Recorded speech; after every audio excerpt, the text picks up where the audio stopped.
Ramai orang tukar absorber tapi salah pula pilih jenis. Kereta jadi tak sedap kalau nak bawa walaupun absorber ni dah baru. Untuk rakyat Malaysia, sebenarnya ada 3 jenis absorber yang orang akan pakai. Yang pertama, absorber jenis standard. Untuk orang yang nak kereta rasa comfort macam original, macam baru keluar kilang. Absorber jenis standard ni dah cukup, senang dapat, harga murah dan tak banyak masalah. Nombor 2, absorber jenis FUT. Ni paling ramai orang pakai. Absorber ni untuk orang yang nak upgrade sistem suspension kereta. Sebab absorber standard tak cukup kuat. Nak corner lagi sedap, bawa laju steady dan boleh bawa muatan. Pakai je absorber jenis FUT ni.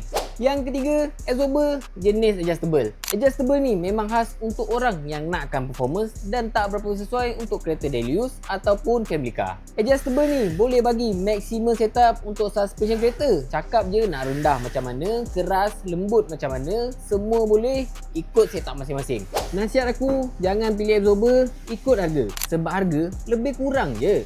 Tapi pilih absorber ikut cara kita pakai kereta. Tak apa, jom ke Mr. Absorber, kami checkkan condition absorber kereta anda tu. Lepas tu kami suggest absorber apa yang paling sesuai untuk anda dan cara pemanduan anda. Anda pakai kereta apa? Komen model dan tahun kereta, kami suggestkan terus. Jom ke Mr. Absorber yang berdekatan anda sekarang. Kita pandu kereta lama seperti baru. Ciao.